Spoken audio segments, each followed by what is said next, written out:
Bonġu lil kulħadd, nirringrazzjakom ta' dan il-ftit ħin illi se tqattaw miegħi u ninkoraġġikom biex għal ftit ħin tisimgħu il-mulej x'għandu xi jgħidilkom permezz tal-qaddej tiegħu.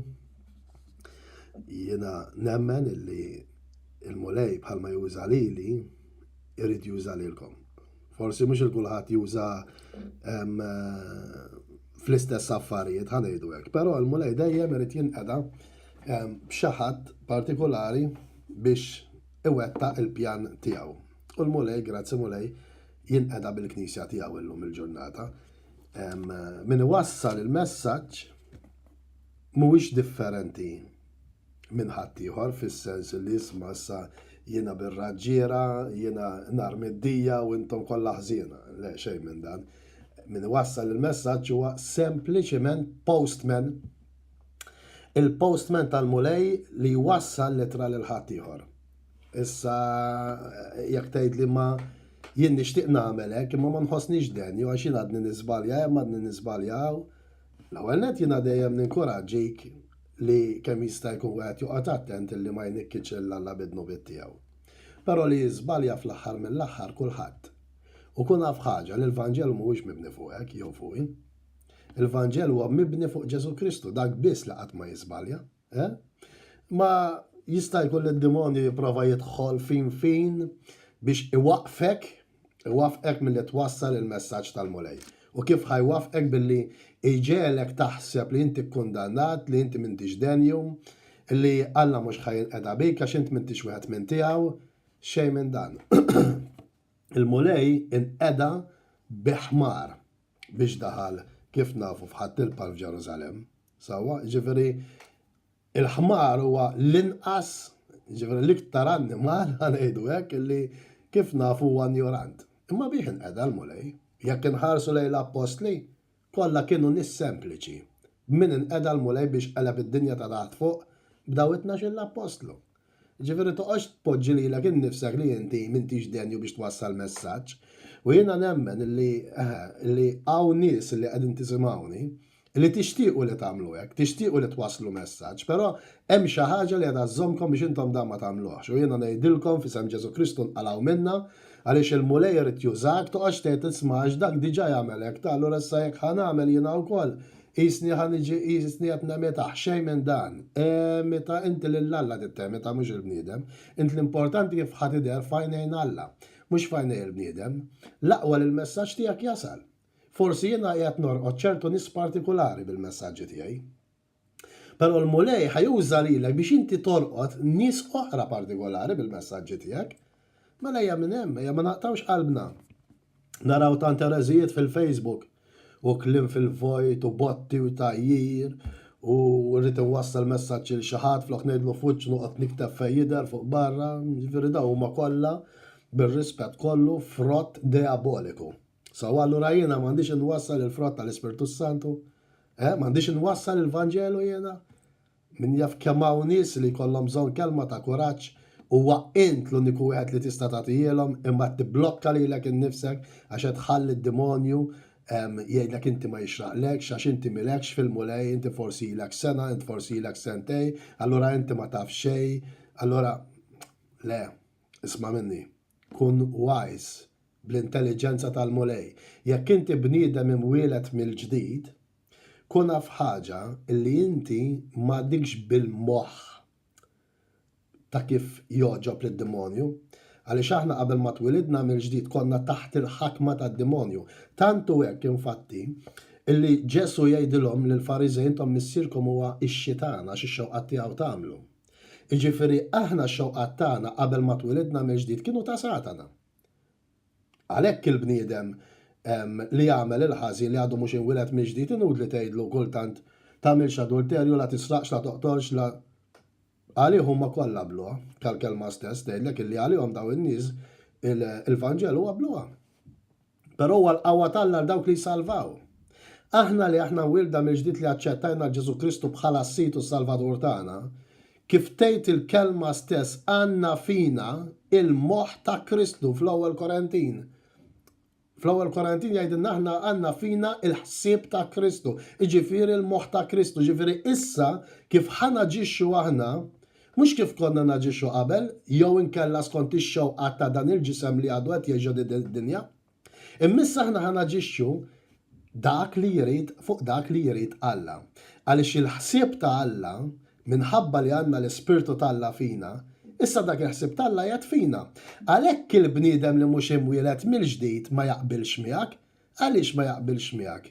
Għaliex il-ħsieb tiegħu huwa tad-demonju. Imma l-ħsieb tiegħek li inti wieled mill-ġdid huwa ta' Alla u Alla jħares kompletament l-oppost ta' dak li jħares id-demonju u ta' dak li jħares il-ġisem karnali tiegħek. Huwa kompletament l-oppost, għalhekk ma jistgħux jaqblu. Għalhekk jgħidulek daw kollha ħmerijiet inti brainwashjat, inti fissat, mhux ovvja. Jien m'għandix naħseb biħseb tiegħek. Infatti Iżajja 55 jekk ninsa żball jgħidlek illi Alla jgħidlek li il-femiet tiegħi mhumiex il-femiet tagħkom, il-ħsibijiet tiegħi mhumiex il-ħsibijiet tagħkom. Għax daqskemm huma smawwit il-bot mill-art hekk huma il-bot ħsibijiet minn ħsibijietkom u femijiet minn femijietkom. Issa inti, jekk għandek l-Ispirtu ta' Alla fik, għandek l-istess femiet u għandek l-istess ħsibijiet ta' Alla. Ġifieri prova għamel naqra 1+1. U tinduna għalfejn ħafna nies ma jaqblux miegħek f'dak li tgħid, ħafna nies ma jaqblux miegħek u kważi jgħidulek inti qed tiġġudika għax inti hekk issa ma jfissirx li bniedem jekk ma jaqbilx miegħek f'ċertu affarijiet li inti qed ġifieri għandu l-moħħ tax-xitan ta'. Jew inkella għadu taħt il-ħakma tax-xitan, mhux hekk qed ngħid jiena. Imma il-biċċa l-kbira dawk in-nies li għadhom mhux iwirda miġdiet li m'għandhomx l-Alla ma jistawx jifmu il-ħwejjeġ tal-Alla. Ħantikom eżempju, per eżempju. Jekk naraw Ġesu jgħidlek illi jekk naraw il-Ġesu fuq is-salib, per eżempju, tajjeb, meta kien hemm il-żewġ ħallelin ma' ġenbu u Ġesu waqt dik id-tbatija waqt dak l-uġieħ kollu illi kien għaddej, Ġesu għajjat u qallu lill-missier aħfrilhom għaliex ma jafux x'inhu ma jagħmlu. Immaġina li kont imsallab inti f'dak il-mument kif ħataġixxi, kif ħatirreaktja. X'ħatgħid inti? Ħatgħidlu aħfrilhom għax ma jafux x'inhu ma jagħmlu? Jekk m'għandekx fik l-Ispirtu ta' Alla, naħseb ikollok qed tinżel minn hemm u tollihom kollha kemm huma. Għaliex qed taħseb bil-moħħ tad-demonju, għaliex qed taħseb bil-moħħ karnali tiegħek. Però Alla jieħdu kompletament l-oppost. In-naħa l-oħra qallu Ġesu lill-Alla qallu aħfrilhom għaliex ma jafux x'inhu ma jagħmlu. Għalfejn jgħidlek Ġesu min itik daqqa ta' ħarta fuq naħa dawallu liħor ukoll, mhux qed jitkellem għad-daqqa ta' ħarta hekk ta'. Dak qed jitkellem min jagħmellek id-deni pattijulu bil-ġid. Dak li qed jgħid. Imma x'qiegħed jagħmel Ġesu? Jekk itħares lejn il-bniedem tad-dinja li m'għandux il-Kristu, jgħidlek x'nagħmel? Min jagħmel id-deni pattijulu bil-ġid? Jgħidlek jekk itini daqqa anti ħerba. Għaliex mhux qed jaħseb bil-moħħ tal-Alla. Alla ħajaħseb l-oppost kompletament u jgħidlek bniedem ħażin la tiqaflux. Aħfer il-min jagħmellek id-deni, birek il-min jisħtek, itlob għal dawk li jippersegwitaw. Kollox bil-kontra ta' dak li dan il-ġisem jew inkella ħjar id-demonju irid jagħmel. Ġesu jieħdu kompletament l-oppost. Ma nafx għandu x'jaqsam dan ma dan ikun se ngħidilkom ta' ġifieri għax verament m'għandux jaqsam xejn, ma l-Ispirtu ta' Alla immexxi skont dak li jridu mhux dak li rridu aħna. Għalhekk jiġifieri ejjew nagħmlu daqsxejn waħda koraġġ. U ma noqogħdux nagħtu każ in-nies x'jgħidu fuqna jew x'jgħidulna x'ma jgħidulniex u x'jgħiruna x'ma jgħirunix. Aħna l-importanti jeżis aħwa li kif qed jarana Alla. Mela jekk għandek messaġġ mill-mulej fil-qalb tiegħek waslu. Għax illum il-mulej tak oġġett żgħir u qallek wassalu li dik in-naħa. Jekk inti bdejt u wassaltulu għadha ħajtik oġġett ikbar.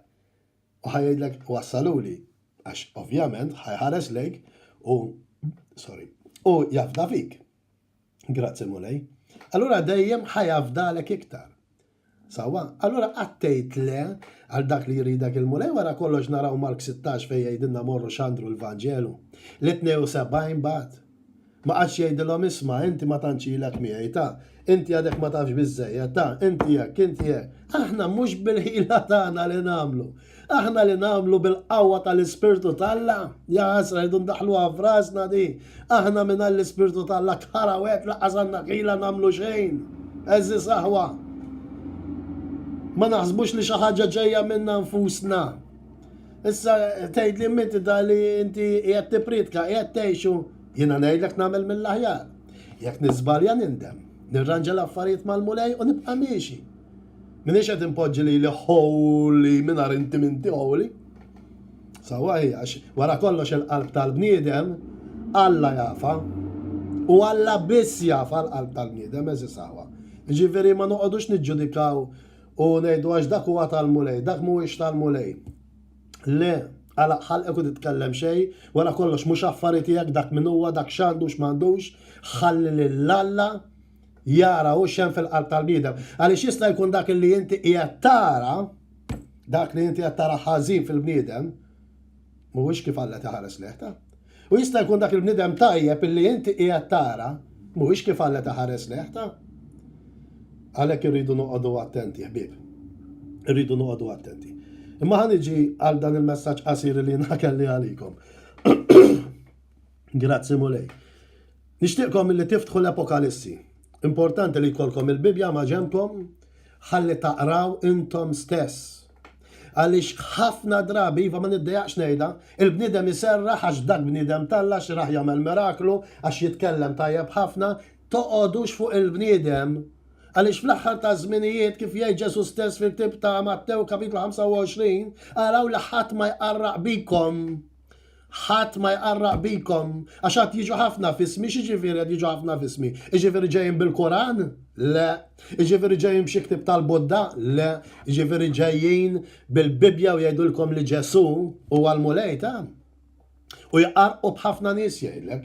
U inti jekk ma tix tiġi mqarraq, aqra l-Bibja. U doqgħodx tiġi tgħidli għax il-Bibja dal dak iż-żminijiet. Le. Il-kelma talla hija dak iż-żmien għallum u tibqa' dejjem u l-kelma talla ma tinbidel qatt u għal ħadd. Il-bniedem huwa li jibdilha. Però fil-verità quddiem Alla l-kelma tiegħu għadha dik li kienet il-bieraħ li hija llum u li ħadd tkun għadha. Għalhekk titqarraqx, aqra l-Bibja, aqra l-Iskrittura, m'hemm bżonn tagħmel 4 sigħat, jekk stess ma tifhimix, itlob l-Ispirtu talla jorik u jgħinek biex tifhem u xxieref f'komunità fejn eħed jiġi mallem il-kelma talla. Għaliex jekk inti toqgħod waħdek id-dar, awtomatikament inti qatt moħħa tikber u apparti jekk m'intix wieħed mill-ġisem ta' Kristu, għax il-Knisja kienet tixxierek kif jgħidilna fl-Apokalissi fil-Ktieb tal-Atti kapitlu 2. Li kienu jixxierku fl-imkien, kienu jitolbu fl-imkien, kienu jaqsmu fl-imkien, kienu jagħmlu kollox fl-imkien. Ġifieri ma tistax tgħid li jiena noqgħod nitkellem id-dar mal-mulej waħdi ta' u tiskanta waqt li qed innaħsel qed innaddaf, waqt li qiegħed għax huwa tajjeb sewwa tagħmel. Però qatt ma qallek Ġesu biex toqgħod waħdek. Imma dejjem għalinna biex nixxierku kważi saħħa. Anka fit-talb fejn tnejn jew tlieta jkunu miġbura f'ismihom jiena nkun qiegħed f'nofshom anyway. Il-Ktieb tal-Apokalissi, xi tgħidu li għalih?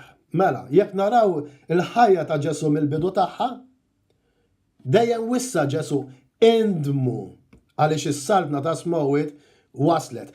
Qatt ma qal lil ħadd inti jibqa' fid-dnub għax jiena nifhmek u nifhem il-pożizzjoni tiegħek issa toħroġ minnu malajr. No way! Ġesu dejjem qallek repent, indem.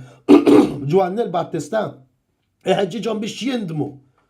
Jiġifieri wasalna fi żmien aħwa l-importanti li aħna naraw fl-ma żmien din illi qegħdin ngħixu fl-aħħar ta' żminijiet sewwa u naraw fl-ma żmien qegħdin u aħna nindmu għaliex għadna fiċ-ċans.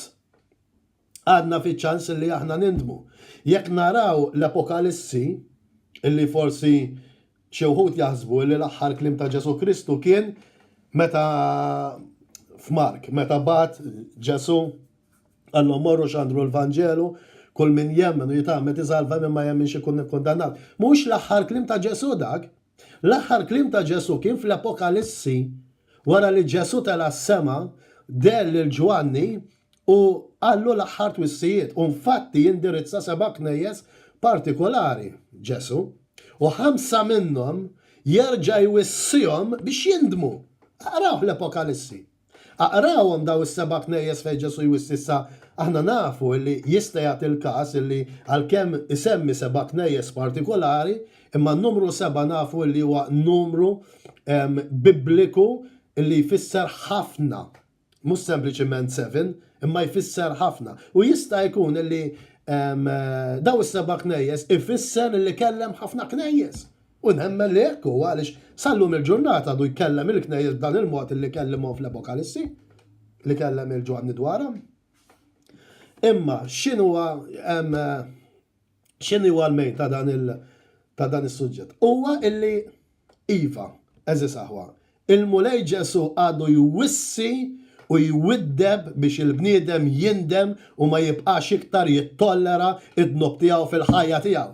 U jekk mhux ħajkun hekk ħajjuħu dak li ħaqqu. Ġesu jgħidlek anke fil-ktieb fl-istess ktieb tal-Apokalissi lill-Knisja tal-Leodoċija jgħidilha illi jgħidilha jiena nċanfar u nwiddeb lil min inħobb. Ġifieri meta l-mulej ċanfrek u jwiddbek mhux toħoqata fis-sens prova arranġa l-affarijiet għax hemmhekk qed jorik li għadu jħobbok Alla temm iċ-ċans għalik inti.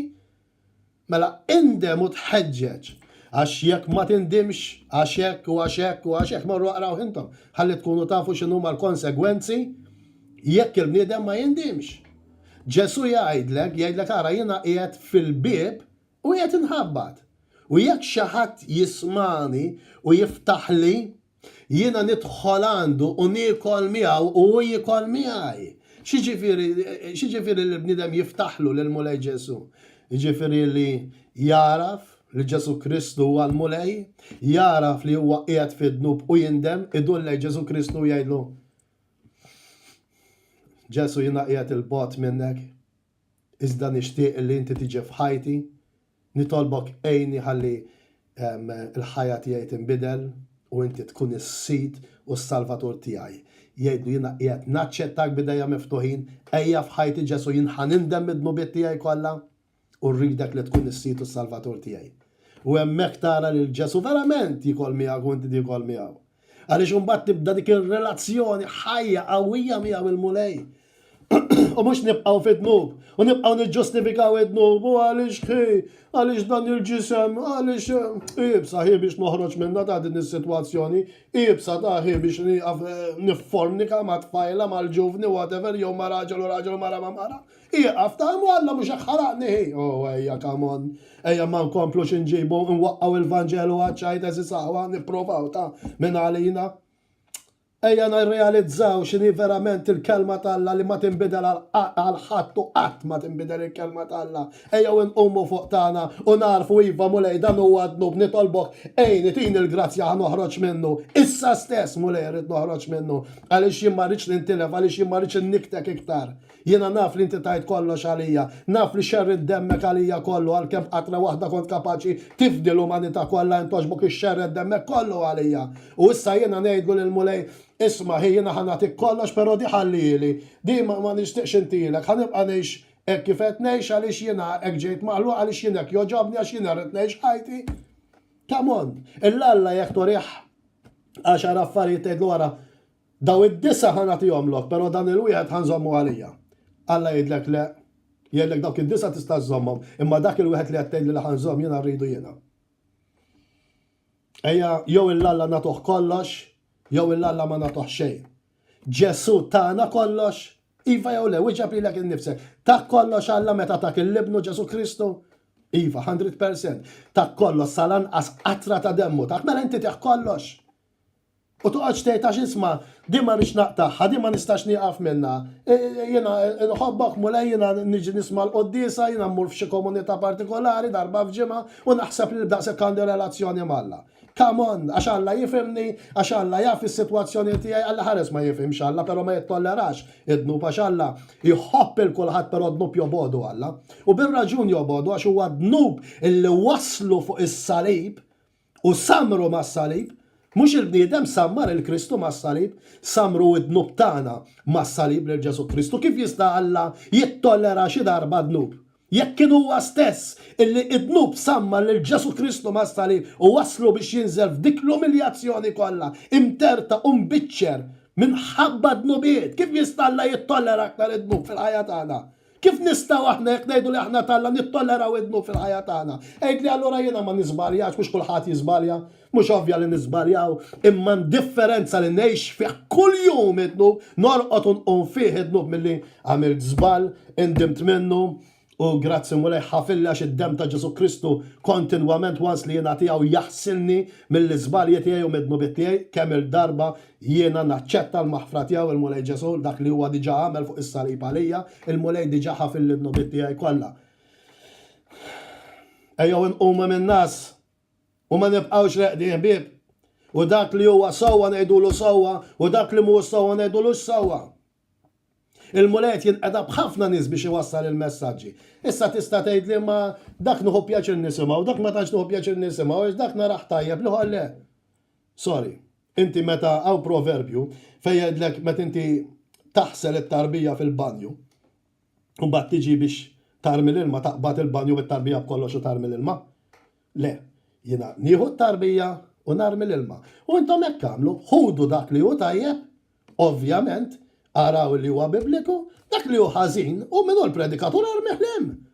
Però jekk qallek ħaġija tajba, għaliex m'għandix inżamma, għax qala dak jew għax qalet dik jew għax qala li dak nuhu pjaċir nisimgħu il dak le. Come on, ħanibqgħu bħat-tfal. Aħna rridu nagħmlu minn kollox u nisimgħu il kulħadd.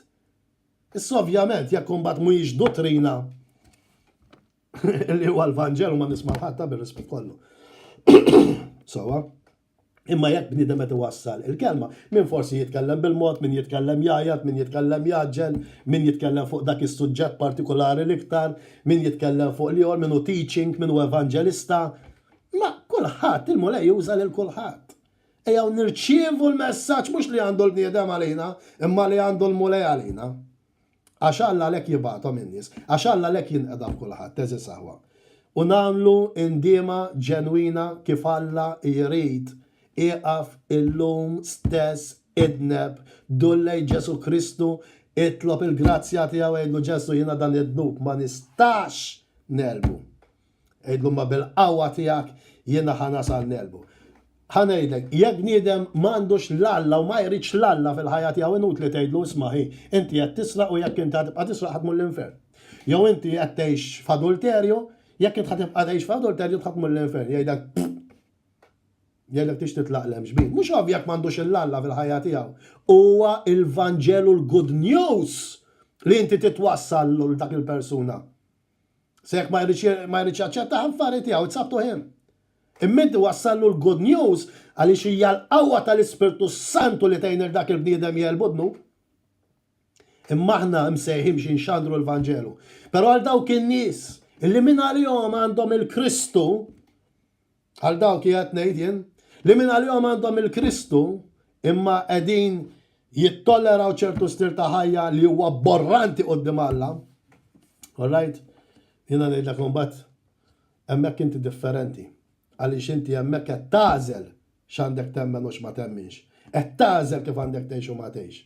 Però l-għażla hija waħda li tagħżel il-Ġesu Kristu bħala s-Sid u s-Salvator tiegħek. Nawguralkom il-ġurnata tajba, jalla konta għajnuna likom, grazzi tal-ħin illi għattajtu miegħi u grazzi kif dejjem nħobb ngħidilkom tal-kuraġġ li tagħmlu biex inkompli ntallaw dawn il-videos bil-grazzja tal-ħanin Alla ta' Sidna Ġesu Kristu tal-Ispirtu Santu. Il-paċi magħkom, bye bye.